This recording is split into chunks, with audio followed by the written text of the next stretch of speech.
Assalamualaikum warahmatullahi wabarakatuh. Yang terhormat Bapak Suwardi selaku dosen pengampu mata kuliah Umum Pendidikan Agama Islam serta kepada teman-teman yang hadir pada kelas siang hari ini. Di sini kami dari kelompok 5 akan membahas materi tentang kerukunan antar umat beragama. Sebelum memulai diskusi dan presentasi, berikut saya perkenalkan nama anggota kelompok.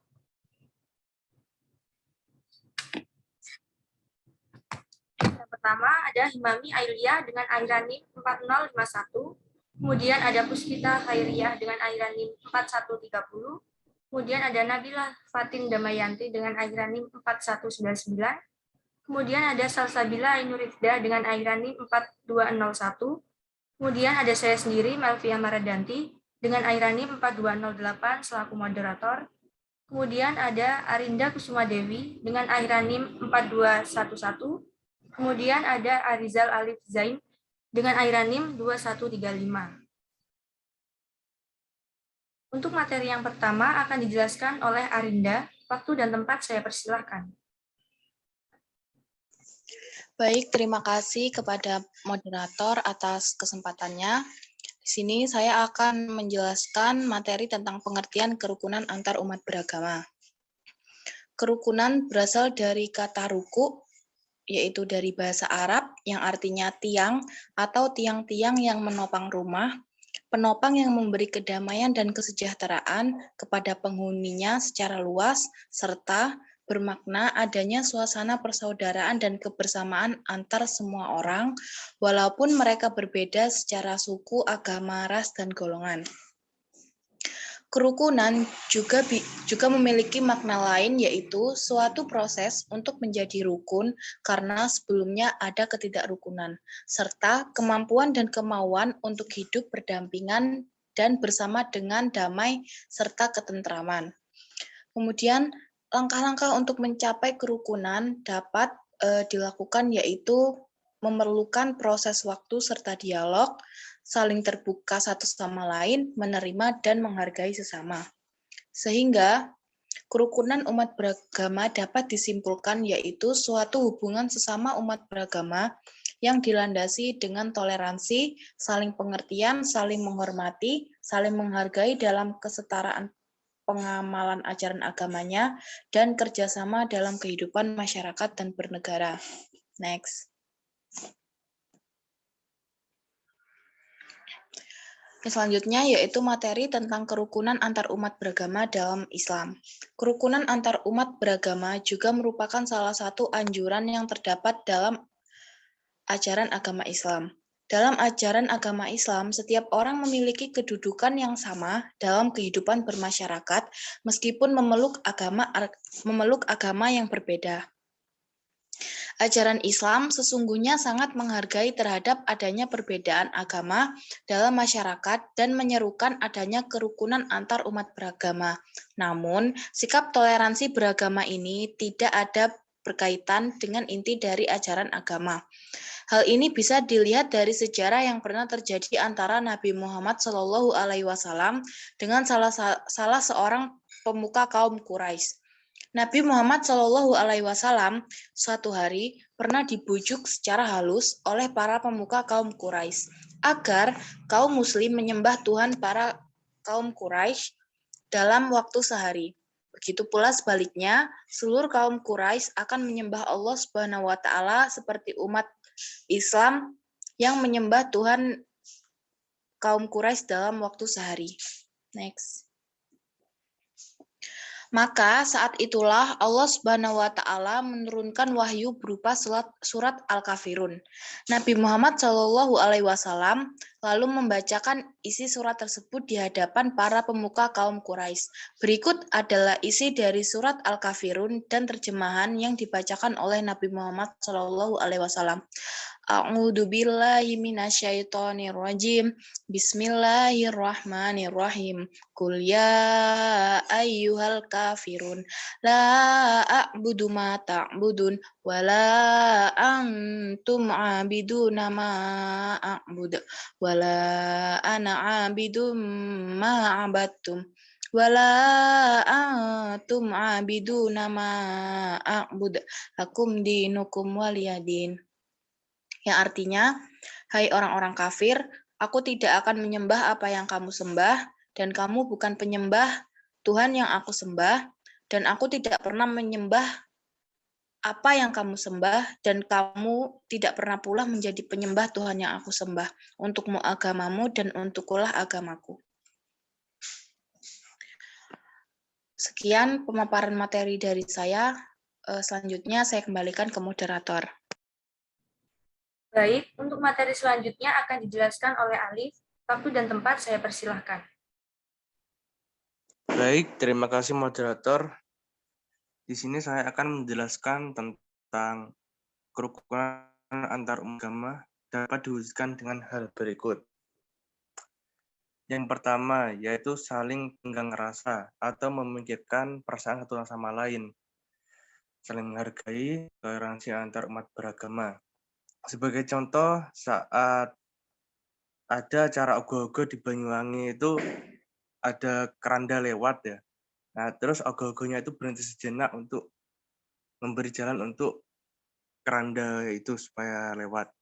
Dan yang kedua yaitu tidak memaksakan seseorang lah untuk memeluk agama tertentu. Seperti dalam surat Al-Kafirun ayat ke-6, untukmu agamamu dan untukku agamaku. Yang ketiga, melaksanakan ibadah sesuai agamanya. Ya, jika kita sholat dan lain-lain. Yang terakhir yaitu mematuhi peraturan keagamaan baik dalam agama maupun peraturan agama. Lanjut.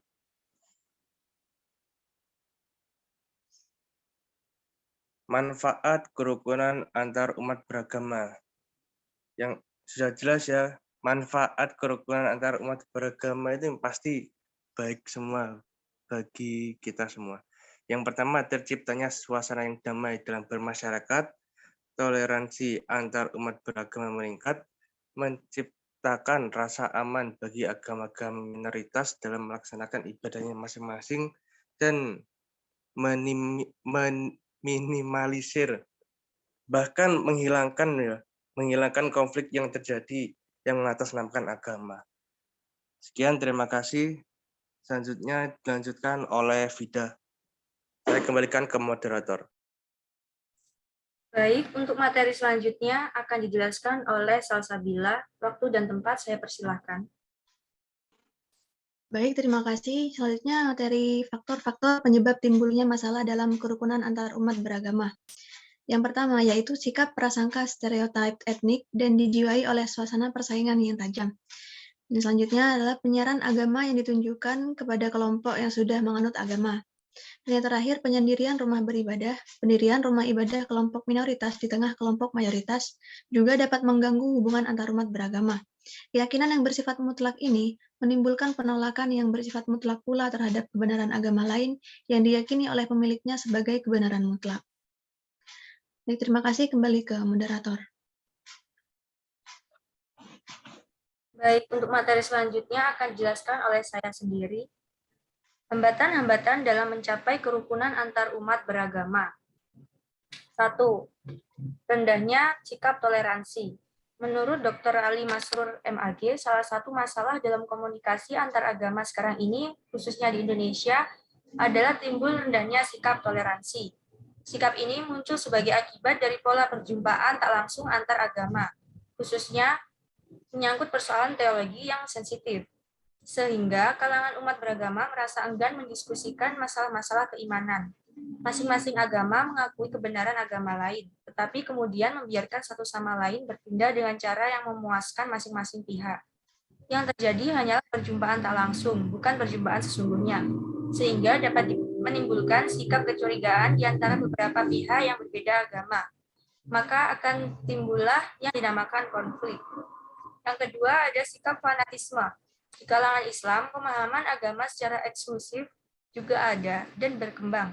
Bahkan akhir-akhir ini di Indonesia telah tumbuh dan berkembang pemahaman keagamaan yang dapat dikategorikan sebagai Islam radikal dan fundamentalis. yakni pemahaman keagamaan yang menekankan praktik keagamaan tanpa melihat bagaimana sebuah ajaran agama seharusnya diadaptasikan dengan situasi dan kondisi masyarakat. Mereka masih berpandangan bahwa Islam adalah satu-satunya agama yang benar dan menjamin keselamatan manusia. Jika orang ingin selamat, ia harus memeluk Islam. Segala perbuatan orang-orang non-Muslim, menurut perspektif aliran ini, tidak dapat diterima di sisi Allah. Pandangan-pandangan semacam ini tidak mudah dikikis karena masing-masing sekte atau aliran dalam agama tertentu, Islam misalnya, juga memiliki agen-agen dan para pemimpinnya sendiri. Islam tidak bergerak dari satu komando dan satu pemimpin. Ada banyak aliran dan ada banyak pemimpin agama dalam Islam yang antara satu sama lain memiliki pandangan yang berbeda-beda dengan agamanya dan terkadang bertentangan. Baik, materi selanjutnya akan disampaikan oleh Puspita. Waktu dan tempat saya persilahkan. Baik, terima kasih kepada moderator. Yang ketiga adalah kepentingan politik. Faktor ini terkadang menjadi faktor penting sebagai hambatan dalam mencapai tujuan sebuah kerukunan antar umat beragama, khususnya di Indonesia. Bisa saja sebuah kerukunan antar agama telah dibangun dengan bersusah payah selama bertahun-tahun atau mungkin berpuluh-puluh tahun, dan dengan demikian kita pun hampir memetik buahnya. Namun tiba-tiba saja muncul kekacauan politik yang ikut mempengaruhi hubungan antar agama dan bahkan memorak-porandakannya seolah petir menyambar yang dengan mudahnya merontokkan bangunan dialog yang sedang kita selesaikan. Itu saja materi dari saya kembalikan kepada moderator. Baik, untuk materi selanjutnya akan dijelaskan oleh Nabila. Waktu dan tempat saya persilahkan. Baik, terima kasih. Untuk materi yang selanjutnya yaitu tentang cara menjaga kerukunan antar umat beragama. Yang pertama, menjunjung tinggi toleransi antar umat beragama di Indonesia, baik yang merupakan pemeluk agama yang sama maupun dengan yang berbeda agama. Rasa toleransi bisa dibentuk dalam macam-macam hal, misalnya seperti pembangunan tempat ibadah oleh pemerintah, tidak saling mengejek dan mengganggu umat lain dalam interaksi sehari-harinya, atau memberi waktu pada umat lain untuk beribadah bila memang sudah waktunya mereka melakukan ibadah. Yang kedua, selalu siap membantu sesama dalam keadaan apapun dan tanpa melihat status orang tersebut. Jangan melakukan perlakuan diskriminasi terhadap suatu agama, terutama saat mereka membutuhkan bantuan. Misalnya, di suatu daerah di Indonesia mengalami alam. Mayoritas penduduknya adalah pemeluk agama Kristen. Bagi Anda yang memeluk agama lain, jangan lantas malas dan enggan untuk membantu saudara sebangsa yang sedang kesusahan hanya karena perbedaan agama. Justru dengan membantu mereka yang kesusahan, kita akan mempererat tali persaudaraan sebangsa dan setanah air kita, sehingga secara tidak langsung akan memperkokoh persatuan Indonesia. Yang ketiga, hormatilah selalu orang lain tanpa memandang agama apa yang mereka anut. Misalnya dengan selalu berbicara halus dan sopan kepada siapapun. Biasakan pula untuk menomorsatukan sopan santun dalam beraktivitas sehari-hari. Terlebih lagi, menghormati orang lain tanpa memandang perbedaan yang ada. Hal ini tentu akan mempererat kerukunan umat beragama di Indonesia. Untuk yang selanjutnya, saya serahkan kepada Salsabila. Baik, yang selanjutnya adalah bila terjadi masalah yang membawa nama agama, tetap selesaikan dengan kepala dingin dan damai, tanpa harus saling tunjuk dan menyalahkan. Para pemuka agama, tokoh masyarakat, dan pemerintah sangat diperlukan peranannya dalam pencapaian solusi yang baik dan tidak merugikan pihak-pihak manapun, atau mungkin malah menguntungkan semua pihak. Hal ini diperlukan karena di Indonesia ini masyarakatnya sangat beraneka ragam. Kembali ke moderator. Baik, untuk materi selanjutnya akan dijelaskan oleh Imami. Waktu dan tempat saya persilakan. Baik, terima kasih moderator. Di sini saya akan menjelaskan tentang peran mahasiswa dalam menjaga kerukunan hidup antar umat beragama. Peran mahasiswa dalam memperkuat Baik meneh. Mau nganu. Baik, untuk materi selanjutnya akan dijelaskan oleh Himami. Waktu dan tempat saya persilahkan. Baik, terima kasih moderator. Di sini saya akan menjelaskan tentang mahasiswa dalam menjaga kerukunan hidup antar umat beragama. Peran mahasiswa dalam memperkuat toleransi sangatlah penting dan semakin penting di masa sekarang ini dan di masa yang akan datang. Apalagi untuk menghadapi era globalisasi selain mendatangkan banyak masalah bagi umat beragama. Tentunya juga akan menghadirkan banyak tantangan untuk membangun perdamaian dunia yang berkelanjutan, ketegangan, konflik, dan kekerasan di antara umat manusia. Tentunya juga sebagai tantangan generasi sekarang dan generasi yang akan datang, terutama bagi para pelajar atau mahasiswa untuk membangun lingkungan masyarakat yang semakin kompleks untuk membangun hubungan beragama, bermasyarakat, dan bernegara.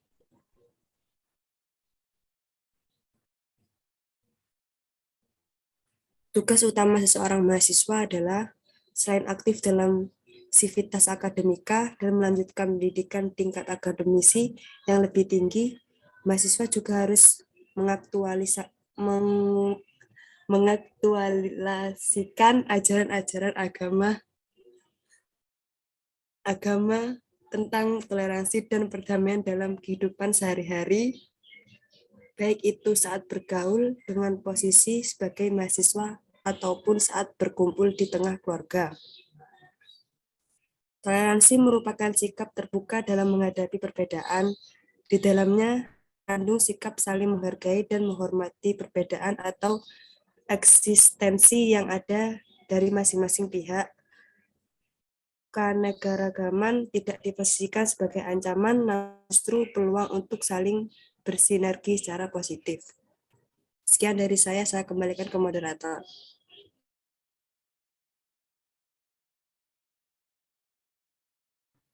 Baik, terima kasih kepada Himami atas pemaparan materinya.